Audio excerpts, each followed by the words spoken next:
Our next speaker is Ben Recht, who's a professor in the Department of Electrical Engineering and Computer Sciences at UC Berkeley.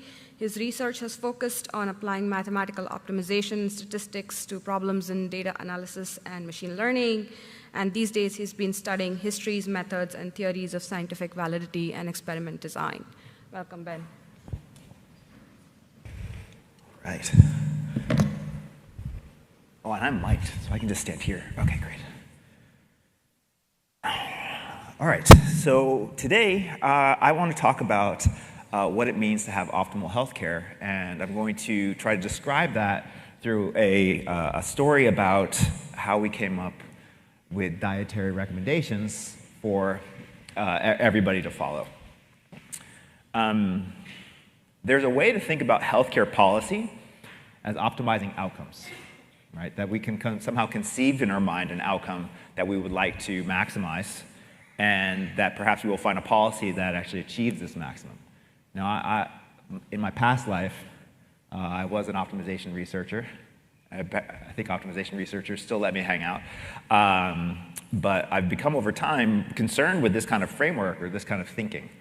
Now, ostensibly, I could solve policy optimization with randomized control trials, which, as an optimizer, we would call random coordinate ascent. We pick a direction that we think might be promising, we try it, and if it looks good in our experiment, we suggest that it gets deployed in the clinic. And then we try new things and try to walk our way to the maximum. But rather than thinking about algorithms today, I want to just think about the whole setup. What exactly does it mean for a policy to be optimal? What outcome do we want to optimize? And can we summarize that as one thing? Is there a single outcome out there that we want to optimize? And I think even worse is, like, what does it even mean to have a policy? So what I want to do is think about diet and that quest for optimality, and try to discuss, like, how did we decide on what we should eat, and how do we recommend to others what they should eat? So to start, let's start in the 19th century. And at that time, there were a variety of diseases that we didn't really have a causal explanation for how they occurred.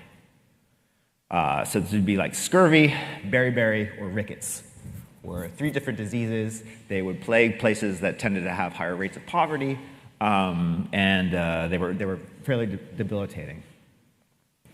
Now, germ theory became ascendant in the mid-1800s, and it's actually, the more you read about history, the more astonishing it is how much we figured out in just the past 200 years. But at that point, once everybody believed in germs, they thought everything was germs. And so trying to figure out what was causing these diseases got stuck because it was impossible to find something to culture and give to other people. It was really unclear what the cause was. And at this point, the only thing we knew about nutrition is that you should eat protein, that you can't live on carbohydrates and fat alone. And if you look at nutrition guides, here's one from 1888, you could have a table of what 25 cents will buy you. You look at the amount of protein, and then what would guide your decision is find the thing that gets you the most protein for the dollar, which in this case is a lot of dried beans. Apparently, fruits and vegetables are optional. There was some sense that minerals were important, and so you had to balance it. That was actually where the fruits and vegetables would come in, but there was really no concept of any other necessary ingredients that your body couldn't make.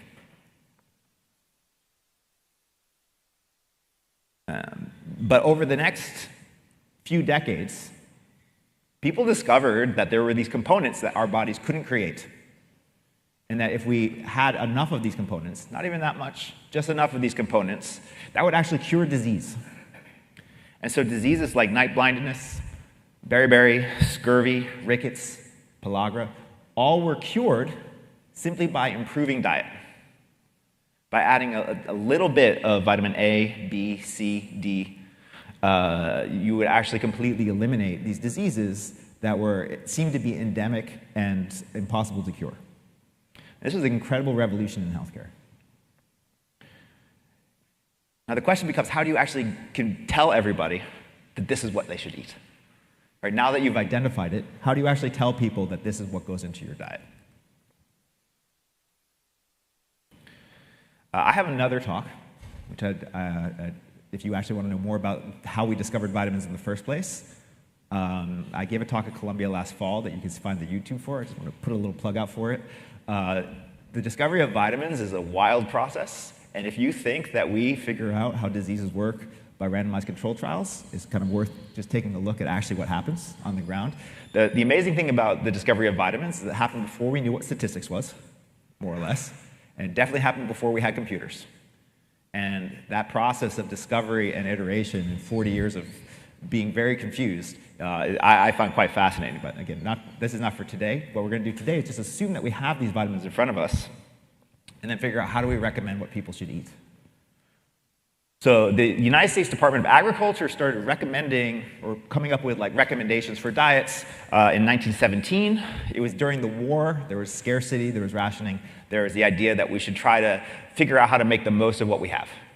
And they broke down food into groups, which we know still today: cereals and grains, fruits and vegetables, meats and milk, and fats and sweets. And they knew at the time that the fats and sweets were mostly just for taste, and that you could get by almost exclusively with grains, but that you needed fruits and vegetables for essential minerals, so they thought, and meats and milk were the source of protein. But vitamins didn't come into the picture until considerably later. And probably the person most responsible is Hazel Stigler, who did her PhD at Columbia in chemistry, because vitamins are organic chemicals. And her research was on vitamins. She headed the Department of Food Economics at the USDA, and she published the first USDA diet plans in 1933. And what's cut off at the bottom here, she coined the term dietary allowances. So this was Hazel Stigler was the person who invented this term. And her diets came out in these lovely pamphlets. It's kind of like worth taking a look at the text associated with this. She was first to point out that cost alone was not the measure of desirability of the diet, right? You have to choose foods based on food value, because the food value is going to give you better returns in terms of nutrition. Again, Stigler knew about vitamins, did all of her research on vitamins, wanted to provide something that would hit those numbers. And she suggested, this is a pamphlet that she wrote with Carpenter, also at the USDA in 1936. She suggested that you could have a minimum cost adequate diet. So what went into this diet in this pamphlet? This is what we'd have if you would have a liberal diet. So you had considerable means in the 1930s. And there's recommendations for different sizes of families. But maybe we could look at the family of 2, which was closest to an individual. We divide these numbers by 2. And it's suggesting about half a pound of potatoes a day, half a pound of tomatoes, lots of vegetables, cereals, plenty of money for coffee and tea, a pound of sugar and jelly and other things that you can scatter in through the week. So it's covering all of our bases, but I think her point here was just to show that you want to spread it out and not focus on one individual thing. And in this pamphlet, she also had a diet that was for people who were of much more limited means. It wasn't the Great Depression. And in this case, she wanted to point out what could be a minimum cost adequate diet. What does minimum cost mean? In this case, this is about $100 a year in 1936. Right? So it's very different than what we would have today. But $100 a year would get you this, and you just see that there's a shift. So you have maybe more potatoes, maybe you would have less eggs, you would have a little bit less meat, more grains. Right? So moving some things around, but substantially rolling back some of maybe the things that might be more desirable. So George Stigler, also who was at Columbia, ironically, much later than Stigler, but I'm just bringing in lots of Columbia people. I didn't even intend it to this conference. But he was at the Statistical Research Group here at Columbia, which was they would do statistics for the Manhattan Project. And he was trained as an economist from Chicago. And Stigler, one of his very early papers, he wrote a commentary on these dietary recommendations, arguing that they were not minimum cost. And so he has a very famous paper called The Cost of Subsistence, which is in the Journal of Farm Economics. Now, what goes into the cost of subsistence? First things that Stigler said, I think these are good, I agree with, you'll see with Stigler, make some good points, make some crazy points. But some good points is that the recommended allowances of nutrients, they're all kind of guessed, and they're not personalized. So they're all rough guidelines. And in fact, a lot of the times, and Stigler was very upfront about this, they had to be inflated just to make sure that we can cover bases, right? That's like your engineering factors that sometimes you have to throw in there. But individual variation wasn't considered, and the amount of nutrients in any food could vary based on the preparation. And like apples, he had this great table of apples. The amount of vitamin C in an apple is going to vary based on which apple you're eating, right? Some are more tart, some are less tart, and those are going to have varied amounts of vitamin C's. So if you're recommending people eat apples, what does that mean in terms of a nutritional content? And what he said was there was an almost infinite complexity of a refined and accurate assessment of nutritive value of a diet. We can't actually model this to any kind of reasonable degree of accuracy. Clearly, all of these kind of assessments and guidelines are just approximations. But that said, he's like, let's just take what the USDA recommends as actually what we should do. And here were for the various vitamins, for calcium, iron, protein, and calories, what the recommended allowances were for a moderately active man weighing 154 pounds. Now, I weigh 170 pounds, and I eat 2,000 calories a day, so I'm not quite sure where that number comes from. 3,000 calories a day, I would be much larger. I also eat, I eat much more than 70 grams of protein. I know my own numbers, had to check in with that I was hitting these allowances. I'm far over 70 grams of protein. So it's interesting, these ideas all shift about what actually we should recommend and what we should actually consume. But anyway, this came out of Stigling's group at the USDA, and Stigler just said, all right, let's see if we can hit these. And what he did was he gathered 77 different foods and got all of their nutritional content, at least that was what was listed, again, from the USDA. So if we zoom in on this a little bit, you can see that he's looking at all of the kind of macro and micronutrients that we were considering there, calories, protein, the vitamins, and he kind of labels everything, and these are the sorts of things he was adding. So since I'm looking at the top, we're only seeing breads and wheat, breads and grains and cereals. Okay, but there's a full table of 77. And now the question is, if I have a table of 77 foods, how do I find a diet of minimum cost? So what do I know? I have the costs that were associated with the food. I have all the requirements I need to satisfy. What Stigler decided to do was try to set up a optimization problem. So let me now put myself into, I was just checking. That's something I would do. That would be what I would probably eat for a lunch. I'd want 40 grams of protein and about 500 calories. See, how would I do that? Well, simplest diet for having some meat, some vegetables, and some rice would be, we could do some chicken, some broccoli, and some rice. And these are approximately the costs, the protein amount and the calories per pound. And so what I could say is that I could write down constraints. I could say that if I take 100 times the amount of chicken, 15 times the amount of broccoli, 22 times the amount of brown rice, that should exceed 40. That's my protein count. I could do a similar thing to restrict my calorie intake. And then I could also come up with a cost. And each of these is just a simple linear combination of the amounts of the foods in my diet. And the solution that's associated here is that you would get a third of a pound of chicken, 1 cup of cooked rice, and no broccoli. I didn't consider, so you remember, I need minerals. So maybe if I added on those extra constraints, broccoli would pop itself up. But that's not too bad. I would eat that. That's close enough, right? That's not so bad. That's like I would go to Kava Perfect. I'm ready. So hold the broccoli. Now, what is the diet problem? So I hope most people here have seen this before, but this is a linear program. This is like the simplest linear program that we can write down, because the cost function is a linear function of the variables I'm considering. The constraints are linear inequalities of the variables I'm considering, and they all have to be non-negative. So I'm going to minimize cost subject to linear constraints on the nutrients and linear constraint, and the constraint that all the amounts have to be bigger than or equal to 0. You can't have a negative diet.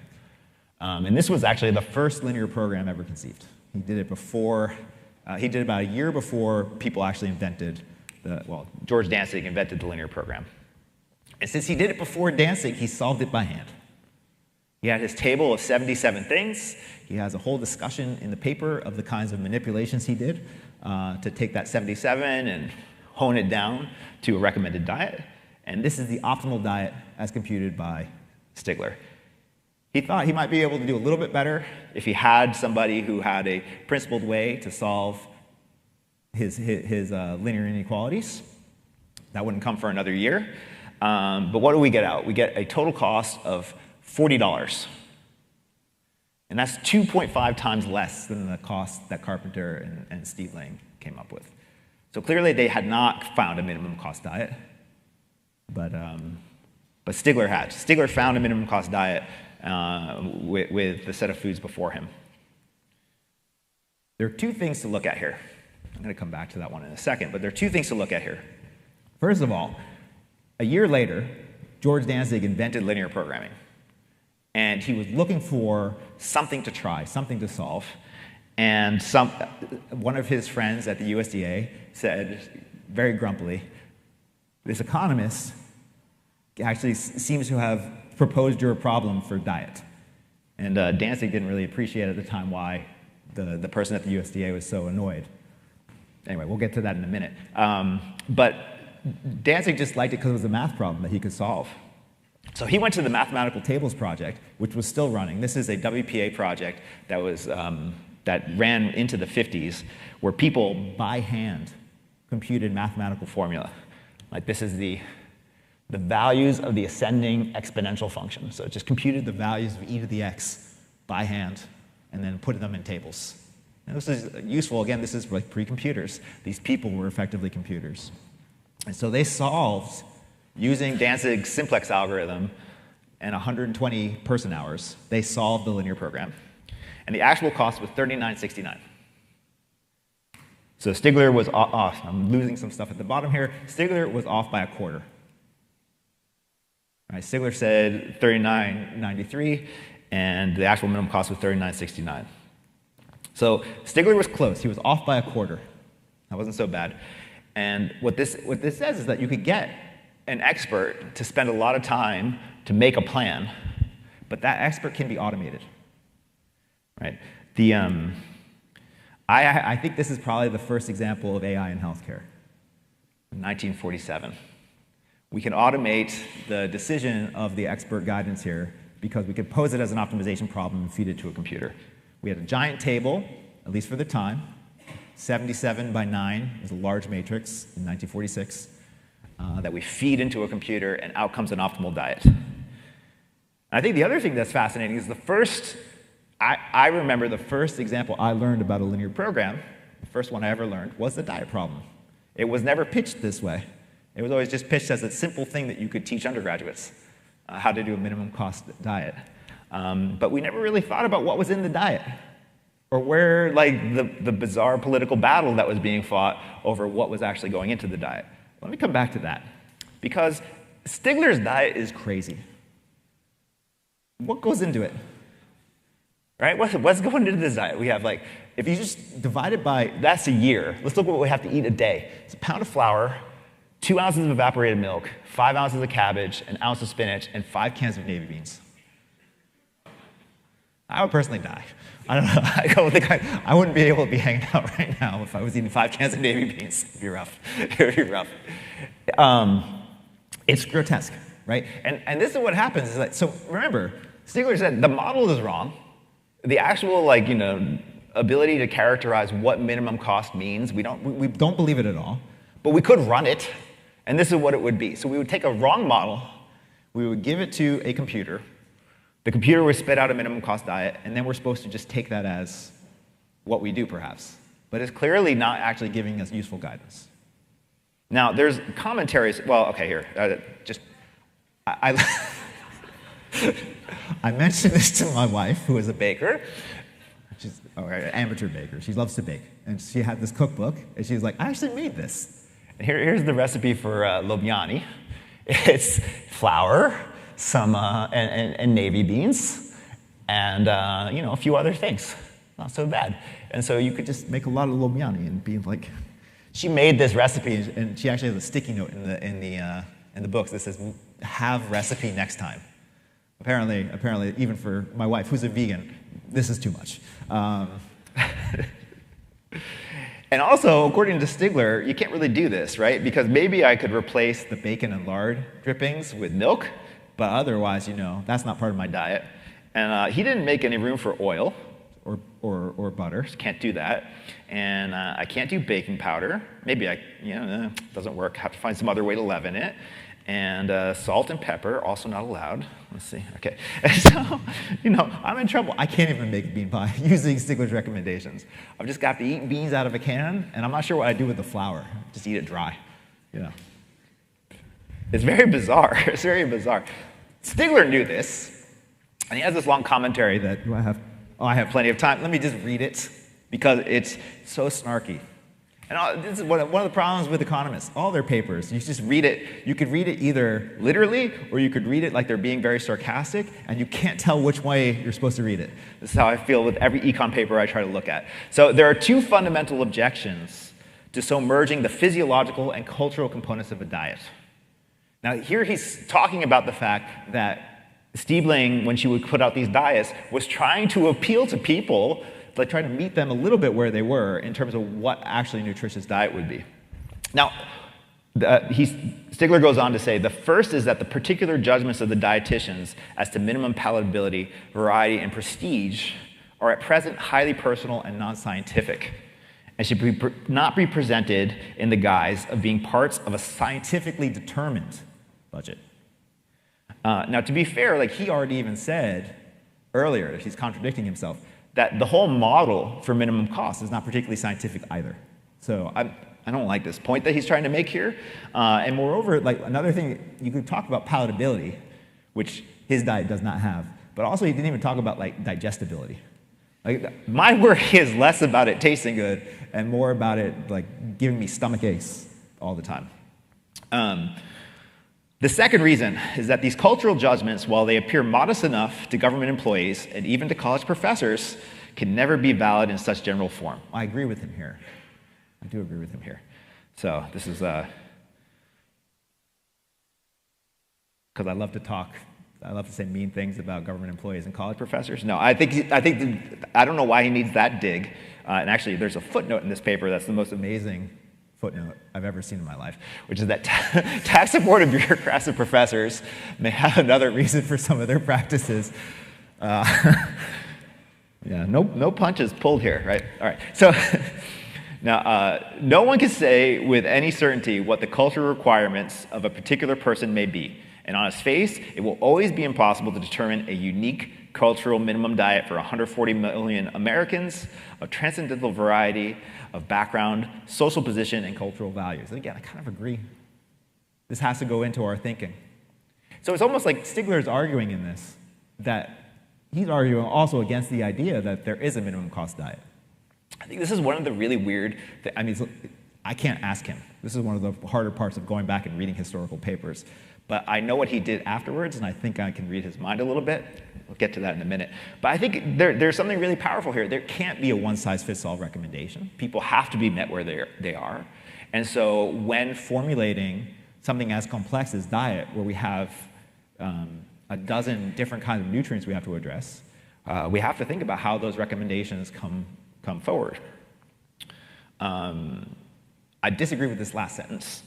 If dietitians persist in presenting minimum diets, they should at least report separately the physical and cultural components of the diets, because I don't think you can do that. But that's fine. Neither here nor there.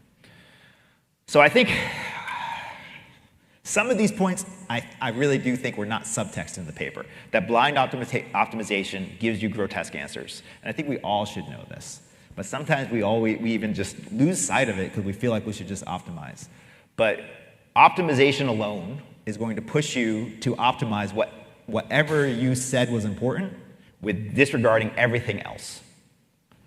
And oftentimes that's going to give you solutions that are just nonsensical and not reasonable. Now you could say you could fix this by adding more things to your optimization problem. Adding constraints, and here there are other. But now you're running into this issue that your models are all wrong. So if we tried to quantify palatability, to quantify digestibility, well, that's going to vary person to person as well. So it's going to be really hard to throw in to this larger picture. And I think the thing that I always find concerning is that we force these models to be true when we take their recommendations. Because by implementing the policy, we're assuming that that model actually is true, and in many ways force it to be true by bludgeoning people with it. And my worry, as being an optimization person, is that conceptualizing everything as optimization perhaps maybe is causing more harm than good. And we have to I'm trying to figure out for myself, what's the right way to think about a world with lots of constraints that are uncertain and lots of different things we'd like to come to agreement on, especially in something as complex as healthcare. How do we talk about that, just even as a research community, as we try to make progress? Progress suggests that there's something we're all working towards. So anyway, that's a heavier conversation that we can have during the Q&A. Let me just mention, where did these folks end up going? Stiebling would continue to be at the USDA, and she's responsible for the first school lunch programs. And she also tried to work on PR campaigns to popularize the consumption of more fruits and vegetables. I think both of the things and all of the stuff that she did is heroic, and I don't think you can argue against it being very, very good. I think she's one of the really, really impressive person who took a powerful position in the U.S. government and pushed things that, at the end of the day, I think everybody agrees that school lunches are good, which is very few things we could probably list that kind of fall into that category. Stigler ended up going back to Chicago to be a Chicago economist, and we know what that means. And so he was the person who formulated the notion of regulatory capture. And that's already what he was clearly after in his cost of substance paper. He was very worried about the way that recommendations that maybe aren't based in what he would call science, but just recommendations that he would consider arbitrary, would then get manipulated and turned into particular regulations by interests that weren't necessarily in the interest of everybody else. And for this and other things that he worked on, he got a Nobel Prize in 1982 in econ. All right, so with that, I'm going to finish a minute, right on time.